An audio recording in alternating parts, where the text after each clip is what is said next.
Hi, I'm Stewart Spinks and welcome to episode 76 of my podcast, Beekeeping Short and Sweet. August has arrived and it's time to start thinking about the jobs that need to be completed in order to prepare the colonies for the colder months ahead.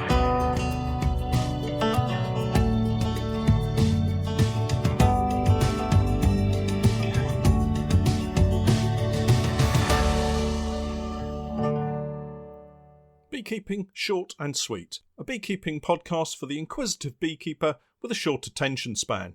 A beekeeper, in fact, just like me. Another week and it's been a period of changeable weather, a few more thundery showers mixed in with some bright, warm, summery days, fairly typical for the time of year, I guess. And we seem to have moved on from that heatwave that we had, and I don't think we'll see temperatures of that order again this summer. Never say never, of course, but the next few weeks looked like being unsettled, as the weather presenters on TV would say, and I don't think that we'll get back to those very high temperatures again. I wanted to start with the ongoing saga of the newly mated queen that was attacked and recovered to mate and start laying eggs. I inspected the nuke a few days ago and found the queen had settled down and was laying, but not as rapidly as I would have hoped, and there were a couple of frames that had plenty of space but no eggs. I actually spotted her and marked her, and we watched her for some time prior to marking her, and she wandered around the frame full of empty cells, dipping her head into an occasional cell, but seemingly unimpressed with what she was seeing, and just walked away without laying anything. She did this for several minutes, and I didn't see her lay a single egg. Now, this could be down to several reasons, but on the very next frame I found a partially drawn queen cell with a growing, developing larvae inside, and on the next frame a sealed queen cell. Both queen cells were in what would be traditionally viewed as supersedure queen cell positions, about a third of the way down from the top bar and roughly central to the frame. It then becomes a bit of a guessing game to decide what the bees are up to. Is there actually a problem with the queen that isn't visible to me, the beekeeper? Has she got an issue in laying eggs? There were certainly eggs in cells, so she hadn't stopped entirely, and there were definitely fertilised eggs producing worker brood. So it seems that sometimes we just have to accept that the bees know best and let them get on with it.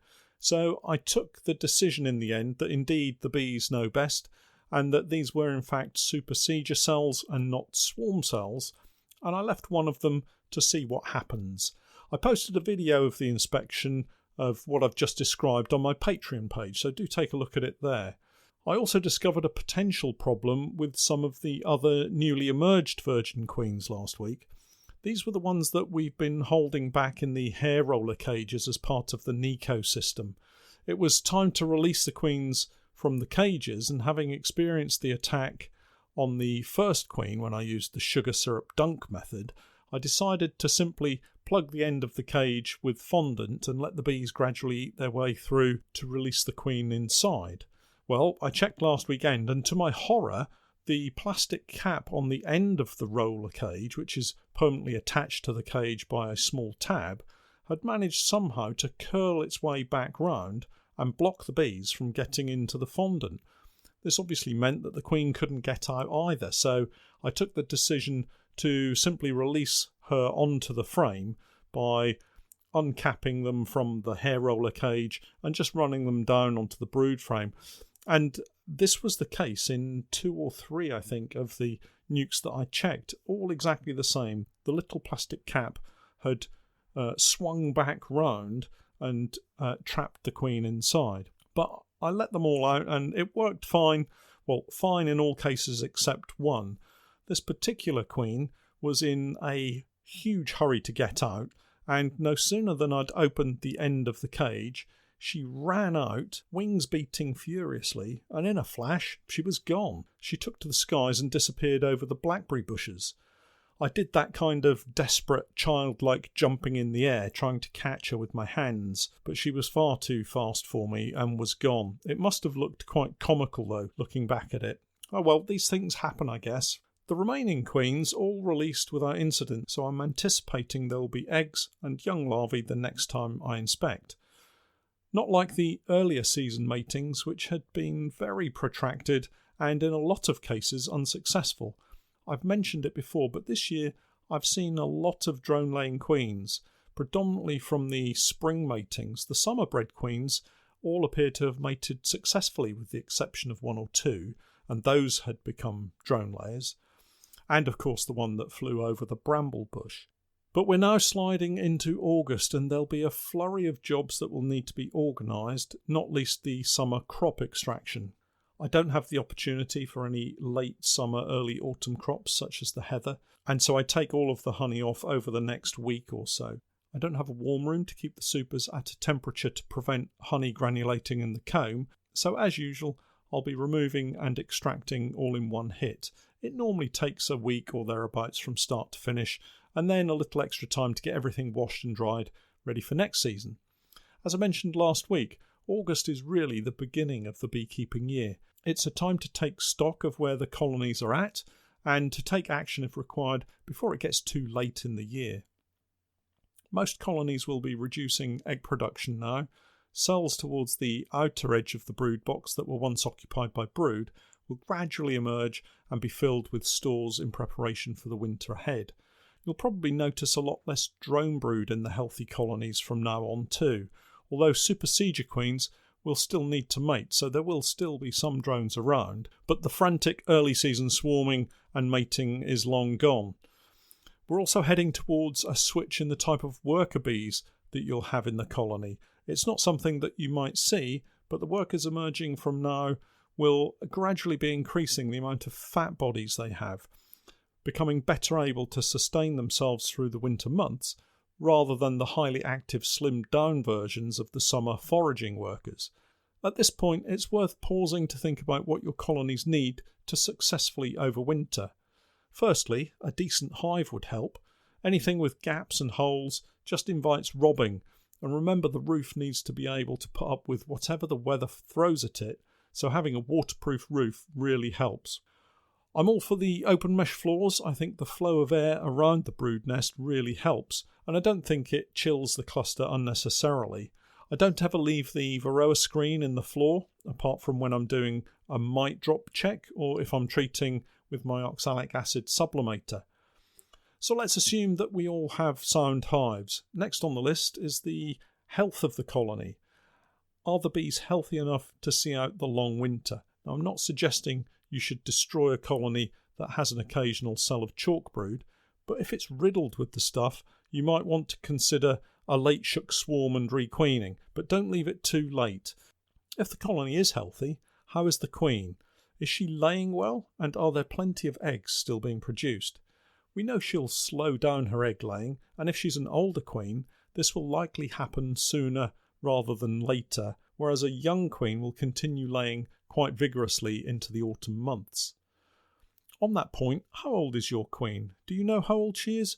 This is one of the reasons I like to mark my queens. I can see quickly the age of the queen depending on the coloured dot I've given her. I do like to follow the colour coding of queens. Interestingly, all my queens are now either red or green dot queens, so that's last year for red or green for this year. All apart from a couple of queens. I do still have a couple of white dot queens, so those are around 4 years old now. Incredible really, given the swarms that we've seen this year. And yes, before you ask, I have produced a few new queens from those older queens. It'll be interesting to see how they turn out. A young queen in the colony now will continue to lay well into the autumn. This provides the colony with plenty of bees heading into the winter, allowing them every chance of surviving through to next spring. If you have a really old queen, and I know some of you out there are very protective of your older queens, it may be time to move her into a nuke and replace her with a younger, more productive queen. By moving her into a nuke, you can allow her to overwinter with a smaller colony and not have such a large brood area to lay eggs into. This might just be the difference between getting a colony through the winter or finding she's become a drone layer in January. That would be just terrible. It's also time to start assessing colonies for strength and size. If they're in a full-size hive, do the bees cover every frame? Are you still seeing lots of emerging young bees? Remember, these will be the ones that will start to sustain the colony through the winter months. If you only have a small patch of brood now, with no eggs being laid, the colony may just become weaker and weaker. Of course, at this time of the year, you may have a newly mated supersedure queen in the colony about to come into lay, so don't be in too big a hurry to unite colonies or to buy in a replacement queen. But this always throws up the question, well, how late is too late? Thinking logically about it, you can probably work backwards from late autumn. Workers take 21 days to emerge from the point of the egg being laid, and you probably want a minimum of 3 or 4 frames of brood at that time. Each frame of brood giving around 2 seams of bees. With a young queen laying well into late autumn, you could probably get away with a replacement queen as late as September, but beyond that, I would say risks increase dramatically. Far better to get everything right and sorted by the end of August to allow plenty of time for treating and feeding. Remember also, the colony will need plenty of stores to sustain them from late October through to March or possibly even April. Here in Norfolk I'm quite fortunate. We have plenty of ivy for the late autumn pollen and nectar, and again hazel and willow early in the spring. But I'm always mindful of ensuring the colonies have enough food to see them through. There can be nothing worse than watching a colony make it through the long winter months, only to find that they've starved out in the last couple of weeks prior to the new season starting. The amount of food each colony needs is very variable, and it's another added complication that beginner beekeepers and some more experienced beekeepers find tricky to deal with. I find that national hives are always better doubled up or given a super beneath the brood box to fill with winter stores. The commercial and Langstroth boxes that I have got more than enough room for all but the very largest, hungriest colonies, provided they're fed adequately in the autumn.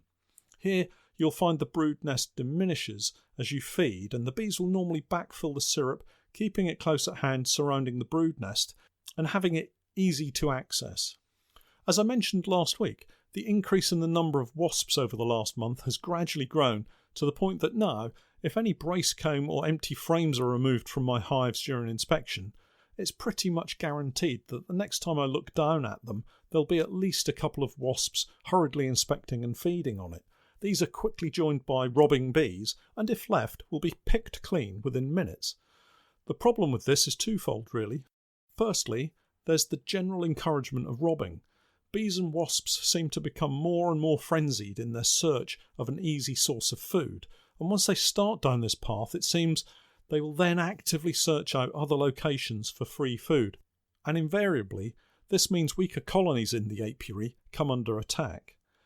The other issue is one of disease. If by some chance the colony being inspected carried some particular disease, let's say, as it's particularly relevant to me this year, they have chronic bee paralysis virus, any bee feeding on this removed infected frame may well pick up the virus and transport it back to its own hive. I would add this is another reason I don't favour open feeding of any kind. Open feeding being performed by pouring either syrup or pollen substitute into an open container which is sheltered from any rain but allows free access of any bees or for that matter any other insects such as wasps. On another point here, it seems wasteful to provide food for the local wasp population too, so I just don't do it. Anyway, an example of how clever the local wasp population is occurred just this week. I'd left some syrup at the queen rearing apiary for feeding some of the nucleus colonies, and as luck would have it, the only syrup I had was the Apimix syrup in 1 kilo sealed bags. These were kept in an airtight box away from direct sunlight, or so I thought. I'd taken 1 bag out to use, but then decided it wasn't needed, so returned it to the box, or at least that's what I thought I had done. When I returned this week, I found the almost empty bag left on top of some empty feeders, absolutely full of wasps, and a small, neat, wasp-sized hole chewed through the top of the bag. It appears the wasps had found the smallest of holes in the bag and chewed it into a large enough entrance for them to squeeze through. I have to say it worked as an excellent wasp trap, as the vast majority of wasps simply couldn't find their way out. The kilo of syrup was almost gone, so it's an expensive wasp trap, and another reason why at the end of the day you should always have a walk round the apiary to make sure everything is stowed away. Now is a good time to carry out final disease inspections, paying particular attention to the brood. The only effective way to do this is to shake the bees from the frames and inspect the brood closely. The primary diseases to check for are the brood diseases. European foul brood and American foul brood. But at the same time, it's easy enough to check for sac brood and chalk brood, and of course the occasional wax moth. Chalk brood is predominantly seen as a springtime problem, but just this week I discovered a nucleus colony that's suddenly become riddled with it. I suspect it's as a result of the increase in size of brood and adult bees, combined with the wetter weather we've seen. Again, it worries me that CBPV might reappear because of the damper conditions. Remember, if you're new to checking for disease, firstly check and understand what healthy brood looks like. I know I go on about this on a fairly regular basis, but if you know what healthy brood looks like, any problems stick out like a sore thumb. If you do see something you're not sure of, it's the simplest thing to take a photograph on your mobile phone and send it to a beekeeping friend. But if you're struggling to find someone who can help identify it, why not try posting a picture to my Facebook support group called Stewart's Beekeeping Basics. There are plenty of very experienced beekeepers there willing to offer a diagnosis and advice as to what you should do. Just returning to the chalk brood issue, as the larvae dies, it can take on the appearance of a larvae that has European foul brood, so don't always assume it's the worst possible outcome. Chalk brood will retain the larval body segmentation as it shrivels and dies, whereas EFB tends to lose that definition. But if you're in any doubt at all, grab a picture and ask the question. Finally, remember you can always unite weaker colonies using the simple newspaper method. It works really well and colonies settle very quickly, usually within a few days. So if you're on a weekly inspection routine, you can carry out the process 1 week and break it all down, sort out the frames and tidy everything up the following week. It's an ideal way to make sure you get at least one strong colony from a couple of weaker ones. You can sort through the older combs and remove them for cleaning, and generally settle the colony down ready for the winter. You can see a video of how I unite a colony on my YouTube channel and catch up with more of my beekeeping journey by checking out the growing content list on my Patreon page, which is www.patreon.com/Norfolk Honey.